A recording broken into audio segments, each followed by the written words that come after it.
Hello, Sense of Things. It's Jeff and Ron here again with another updated weekly session of the Sense of Things. Ron, how you doing, bud? Good morning, Jeff. Doing well. I know last time I said springtime is in the air, but I can tell you that it's feeling a little like summer here, and I love it. Really? So it's all good. We're the opposite. It's been actually a little chilly here this week. We've been in the high 40s in the mornings or low 50s and afternoons in the 70s. So it's beautiful. It's my favorite kind of time of the year. It's just been a Interesting. little drizzly all week, which we We've need. had rain 4 out of the last 6 days. Nice. Some That's awesome. heavy, a lot of drizzling, but Yeah. some of this stuff wasn't forecasted the day before. So I don't know Hmm. what kind of winds are coming off the Pacific Yeah. Ocean. But yeah, we've had a decent amount of rain. You've had that kind of Southern California, and you guys have had that like river of, of weather that was just parking over the top of you for months on end. Sunset, sunrise kind of guy. The last 2 nights, looking out towards the west, it's been very interesting. And I love weather. I've always loved learning about weather. Like this wall of dark gray clouds, and then in the horizon, it's beautiful, bright and blue with the Wow. sunset, and it just looks like two pictures were merged together. And Yeah, we always get some interesting sunsets here, but with that kind of weather, it's just very odd, just the pockets and how things move. But that's what are you awesome. going to do? I'm Yeah, not I going to know. screw with I Mother we get Nature. that we get that off of our lakes here because I live close to Lake Travis and are close, about 10 miles from me, and we get that kind of weird stuff off the lakes this time of the year. So the sunsets are just absolutely gorgeous. It's all the colors and everything else. So Nice. Love it. cool. I wanted to kick off today and just do one little piece that I thought was interesting because on every news channel today, there's an annual thing that's done, and it's a combination of Gallup, one of the organizations within Cambridge University, and I think the UN, whatever they are, and it's a study of the happiness. So, what countries are the most happy? Which countries are the least happy? Let me And guess. it's U.S. is not in the top 10. no, U.S. last year was top 15 and has typically been. This year, U.S. dropped to 23. Of course, everybody's freaking out because the world isn't happy and all that. I decided to look at it from more of a positive perspective and say, okay, who was the number one? Which since 2018, it's been Finland. And Okay. why are the Finns so happy? So I just decided to put together a little bit of No, a nobody wants to wipe them off the map, and nobody wants to get, and they're not going to get into a war with anybody. that's precisely correct. So I think that's Oh, is that piece. right? That was my guess. So, Yeah. okay. No, so I think when we look at why they're so happy, I think it really tells me what makes them so happy. So Yeah. why are the Finns so happy? Is it taxes? Do they have the lowest taxes? And that's Yeah. what we talk about in this country. If you have the lowest taxes, you're going to be happy because you get to keep more of your money. They don't Well, have to support nope. military and bases all around the world. That's part of it. Nope. Lowest marginal tax rate, only up to 8,750 euros, is 0%. Their highest marginal rate is 66.75%. Now, they do have actually, I was surprised, they have the same corporate tax rate as we do. Yeah, So, we're at 21 right now. yeah, so they're actually very competitive on the corporate tax side. Sales tax is 24%. Country, anything you buy? Absolutely. And this is very common in European countries. They call it a value added tax. And Oh, yeah, the VAT. honestly, it's a consumption tax and it quite frankly makes a lot of sense. And we've heard like some of our lawmakers say we need to add a value added tax and all that stuff.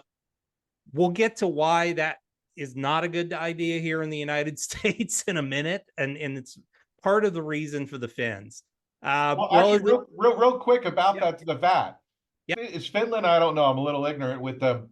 Are they a socialistic country? Because most socialistic countries have a VAT. yeah.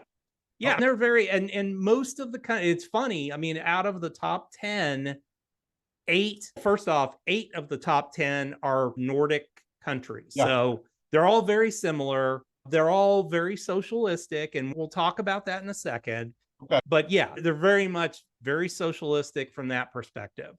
Is it the weather? that makes them so Northern happy. Lights. Nope. From November to late January, it's virtually dark the entire day. The sun just doesn't come up at all. The earliest snow is typically in November, and it stays pretty much all the way through May. I would lose my mind. Yes, I would too. And then from June until August, it basically stays light 23 hours a day. You just don't So really they're get partying all summer. That's it. Is it coffee? That's a maybe, because Finns consume the most coffee in any country in the world. Part of it is cold all the time. It's freaking dark for almost 3 months of the year. So they've got to do something to keep themselves awake. As I went through and I looked at what the Finns were saying, they actually have a great website. If you want to look for it, it's called it'saboutfinland.com. It's a great website where they interviewed all these Finnish people. And I think this is my take on this whole thing, why it works for the Finns and what doesn't work for us. What works for the Finns is they pay a crap ton of taxes, but because they pay a crap ton of taxes, they expect a massive amount out of their government, meaning that their government works for them. Yeah. They don't work for their government, which ours seems to think that we work for them. Their politicians, they're very focused on the areas that make people happy, which is healthcare. It is the Finns actually get a lot of time off, almost a month's worth of time off. That's so a typical European. Work-life balance. So a lot of work-life balance from that perspective. They, as a country, have this belief in benevolence, and I think this is common in a lot of company or countries over there, that they have this kind of benevolence thing. Everybody's there to help everybody else, and there's that culture of it. And what we see in our country right now is the opposite. Everybody's out for themselves, and we've got basically these huge political parties that are pulling everybody apart. So what do I take from all of this? Do I want to increase my taxes by 70? No, because I quite frankly don't trust the people that are elected to be good stewards of my money. Yes, I am willing to increase my taxes and pay more if I were to have people that are in Washington and in my state representative places that are not out for themselves or for their parties and are out to make my life Hey, good luck with that. Yeah, which I don't think that's happening anytime soon. And until we change our view, the interesting part was in the study with the United States, I think it's age 60 and above placed us number 10 in the world. Age 30 and below pushed us to number 60 in the world. So the young people think the world is terrible here and everything else. My suggestion is maybe you get off social media, go to Europe, and you may be happier. I'm just saying.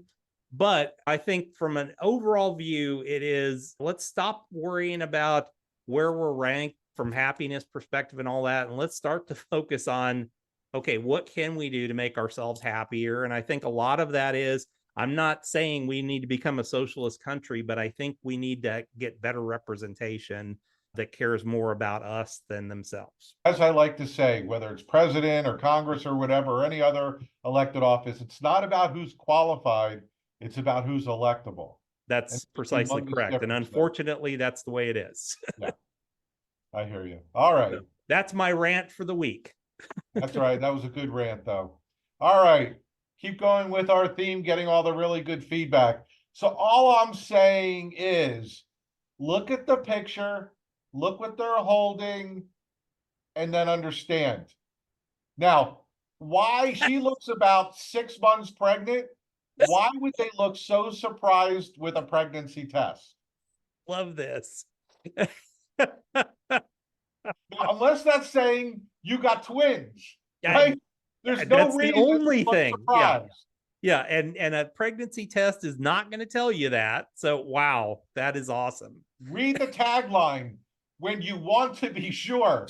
Now, I know my stomach is growing and I'm eating well and exercising, but my stomach is growing. But I think I should take a pregnancy test just in case. Yeah, just in case. Plus, there's somebody that's using my bladder like a punching bag right now. But let me just check. Yeah. So I'm glad that, all right, good luck, guys. All right, here we go. So I'm just curious, is this beef Oh, wait. or is this chicken? Now, I've been to Texas several times, and I know a good Southern dish is chicken fried steak. Just Yep. out of curiosity, is this what that is made out of? It could be. I'm just made with all white meat chicken. Wow. I'm impressed. All It right. could be the origins of chicken fried steak, though. So I don't know about you, but this is a kid's math book. Mm-hmm. Maybe this is another reason why our happiness level is so horrible and our education is going into the crapper. I don't know, but I would love for the kid to go to the teacher. Can you count how many bananas are on this page? Just saying, folks. All right. It's made by a person that has 6 fingers. That's the problem. It's the amount of things on one hand, the amount of bananas on one hand. Okay, I have 6 fingers. Now, for this packaging, you would have figured somebody would have approved it before going out. And I'm just saying they might have wanted to change the font, but maybe this was intentional because maybe the lights were supposed to be used for something else. I really don't. Wow. Once again, yeah, it's just maybe you just want to take a look at the Yeah, the L packaging and the before you I sit it there. down. I don't, you know. Wow. let's All go right. with let's go with sans serif next time, guys. I got you. And I know the accounting department at McDonald's probably should have read this because I'm not sure if Mhm. this is false advertising or not, but maybe there's a reason why they're losing money on the 10 chicken nugget meal. They've been nuggetized, so that's what the problem is. Yeah, it's like we just seem to be losing money on every chicken McNugget deal. Yeah, because you're putting 11 in and you're paying for 10. But if somebody says, hey, wait, I only got 10, it Yeah, shows on here I get 11. I will yeah. say one time I was addicted to these things with the sweet and sour sauce.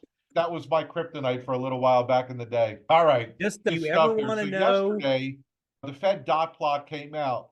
Now, currently, we are at 525. We're okay, right here. So what this basically means is that each dot represents a Fed committee member anticipating where the rate will be towards the end of the year. okay, So at the end of 2024, they're looking at approximately 75 basis points lower. And I love when people say, oh, 3 rate cuts, but they don't say 25 basis points each. mm-mm, We've had 50%, 50 basis point and 75 basis point rate hikes. If mm. there is some type of a crisis or catalyst, they could easily lower 50 basis points at Oh one yeah, time. But here's the interesting thing. And here is the hypocrisy that I've always had with the Fed and what they come out. First of all, as we've mentioned many times, they're always behind the curve, either to the upside or the downside. But they're always saying they're data dependent. dependent. Yep. So if they're so data dependent and they can't make a decision or anticipate a decision 2 or 3 months out, how the hell are they anticipating where it's going to be in 25, 26, and beyond? Yeah. We all know rates are going to go lower, Mm-hmm. but what they're showing here is at least 3 years out before we get down to the 2.5, 2.75 level. It was yesterday, the day before, 30-year fixed mortgage rate top 7.11%. Yeah. So they're talking about, oh, you got to lower it to make home buying more affordable. Yeah. I'm sorry, the Fed just can't lower rates to benefit the housing market. Yeah. And we're coming right into the strongest part of the year for housing. Yep. So I don't know what your thoughts are here, but I think this is interesting. I don't think you could garner too much from it because we No. all know, about even the futures of the Fed rate. They were wrong last year. They were already wrong about March. People are saying absolutely in June. Come on, give me a break, folks. My favorite, I think that I can't remember what it was, probably on Fox Business or something when I was driving home last night, and they were talking about the rate decision, and they didn't lower this time. Okay, nobody freaking thought they were going to lower. Unless you were smoking cigaweed, you thought that it was going to go, down this time. So then their thing was, what the Fed's thinking right now is that inflation is decelerating fast. I'm like, it's been going up, but it's decelerating fast. And by the time we get to that May, June time frame, that it'll get down to its 2% rate that they're looking for. And I'm like, There is no chance on the earth that is going to Only if happen. there's a crisis Yeah, or a unless major something event in the market. massive happens. We have a major failure in the banking system or something like we had in 08, and there's no signs of that even remotely happening in 3 months from now. So they're not, it's not going to get below 3%. And it's starting to rise back up. So the chances of, okay, they might do a quarter basis point drop, or even if they did three in a row, 75 basis points, that's not even going to make a dent in where interest rates are. And they're not going to go farther than that because they know if they do, it's going to kick off a whole nother asset bubble, and it'll kick off a housing asset bubble, and it'll make houses more unaffordable again. And we're off to the races. So it's not going to happen until we have something massive happen. And we do not have mass layoffs. We do not have the money. The Fed or the government just wants to keep kicking more money into it. I just heard this morning, which actually is a good thing, that the administration decided to do this thing where it took public sector employees and it's reducing their student loan payments. That is a wonderful program. These are people that have given their lives and careers to public service. They should get it done. It shouldn't be accelerated, by the way, because that was a 10-year program. The problem is that program has been absolutely atrocious of actually working with the servicers to actually end those student loans. They have to work for 10 years and then they get it automatically done. Has nothing to do with the president or anything like that. Now they're trying to use that program to do this. Okay, I'm in for that. These are people that are giving their lives and careers, and they probably could make more money someplace else. So that's okay with me to do that. But okay, now that's money that's all going to get popped out into the world, and it's going to be more money that people are spending, meaning that it's going to be more money that keeps inflation high. So we need to understand that, and we need to come to the realization that we are not going to see interest rates go down for quite a while. Get used to it. Well, I think the interesting thing is this, just as a historical point of reference, because I knew it when it happened and following it. So when they first start increase, actually, when you first get the inversion, which happened March of 2022, 2 years ago this month, typically recessions happen on average. Again, it's the average, either before or after 16 to 22 months after. So we're 24 months in. We're already past. Right. But the economist, I've heard several economists say, but the typical lag effect from when they start raising rates is typically 24 months. Okay. So we're now just passing that threshold, whether or not we have a recession or not, but the lag effect is, you can see how it's affecting mortgage rates. You can see how it's affecting just the cost of goods and going out. I don't know about you. I don't know, last time, I'm sure you have, with breakfast, lunch, or dinner. I just can't believe what it costs for just a hamburger or eggs and toast, for crying out loud. Well, I just can't believe it. I know they got costs and everybody wants to make more money, but the restaurants are still full Thursday, Friday, and Saturdays. I've seen it on Wednesdays too. I mean, it's funny that it's like a tale of two worlds, though, with restaurants. And so I'll give you an example. One of my favorite places to eat is a place called Longhorn Steakhouse. It's actually part of, I forget which one. It's the one that where Red Lobster's part of it, Darden. Right. Here's an example. I go and we get a chicken fried steak dinner and a chicken fried chicken dinner. We get a massive steak. I'm joking. Yes, and it's the chicken's made out of beef and the beef's made out of chicken.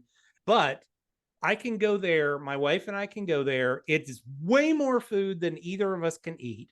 So typically we get 2 meals. We split those up. We eat the one meal and then we have leftovers another night. Still full, still great, all that. Total cost for the two of us, like $38. Okay. For a really good quality dinner. I went to breakfast at a local breakfast restaurant here. The only thing different was that I got coffee, $52. So I'm sorry, these are the same companies. They have the same input costs. What's the difference? And Darden, I haven't seen them miss an earnings report yet from that perspective. So what's the difference? I just don't get it, and why it is just so insanely high. There's restaurants that I think are great values. In fact, they're just ridiculously low in comparison to these breakfast restaurants and stuff like that. So either employees are costing more, or I don't know what the deal is. It just doesn't make any sense to me.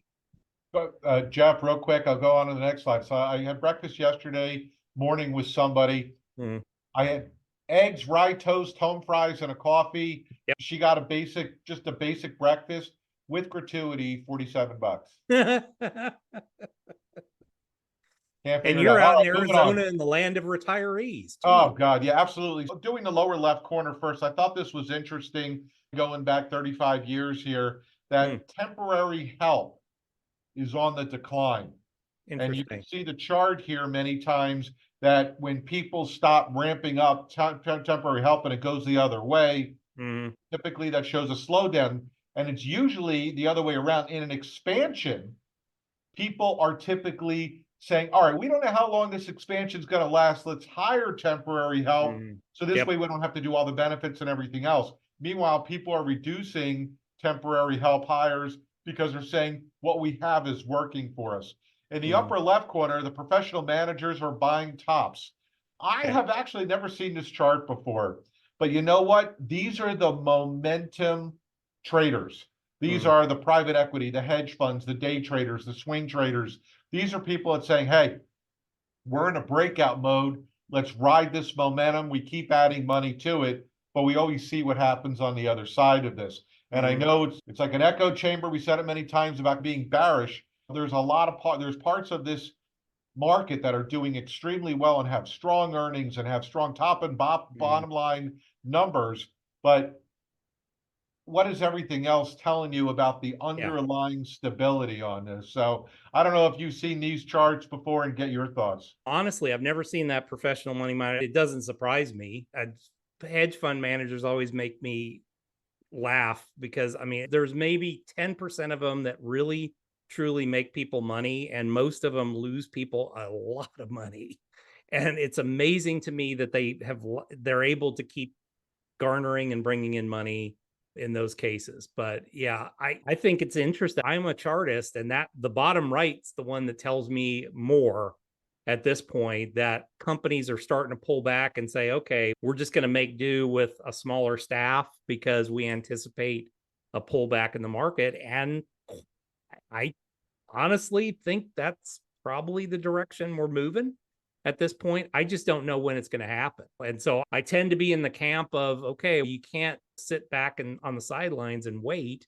You got to make money when you can, but you've also got to be able to adjust to the market when things are starting to pull back the other direction. And that was the style of investing that I grew up in, working in big financial firms, was that random walk down Wall Street. Don't ever change your philosophy. Stay fully invested all the time and rebalance. And it doesn't work at all. It was designed by a bunch of academics who never freaking ran anybody's actual money and never had to have never had to have a conversation looking a client in the eye and say, you know what, I lost 30% of your money this year, or during 2000 to 2000. Okay, I just lost you almost 45 to 50% of your money and it'll get better. No, it won't. So you've got to be much more active today. You've got to be anticipating and protecting where you can, but you've also got to let things run so that you don't get yourself stuck. So you just can't be, I'm just rigidly going to do this. And that's why I tell my clients, I'm like, you know what? Don't trust a financial advisor that's really good at golf, because they're not looking after you on a day-to-day basis. And I am atrocious at the game. Yeah, I think it's interesting with the professional man. Obviously, if you look at the chart, it's certainly not a 90 or 100% of the time. No. But I think it's interesting that when you're hitting a bottom here under 25%, that's usually bottoming out before it goes back up. And when the level here is above 103, that's when it's topping out. It's like a relative strength, minus 30 above 70. I think it's interesting, and I'd love to see a chart overlaying this with a with like a RSI. relative strength chart like you Yeah, and did I think last you could week. probably do that. I'll have to check Yeah. into that. Yeah. But And I if you think it's guys very haven't, good showing watched last week's, momentum. yeah, if you guys haven't watched last week's show, go back. Ron did some really good chart work on relative strengths and stuff like that in overbought markets. It's interesting to see.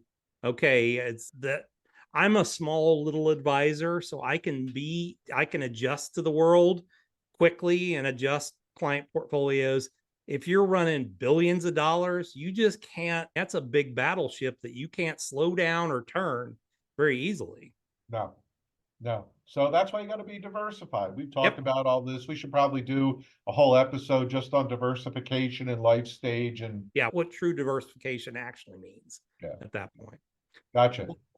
Ron, I think good stuff today. It was a fun discussion. I got to rant a little bit, which has been a little fun for today. You never do that. Well, you, hopefully you enjoyed this today. Make sure that you hit that subscribe button, hit those upvotes, give us a comment. Love to have those discussions with you. And we will see you guys back here the very next time.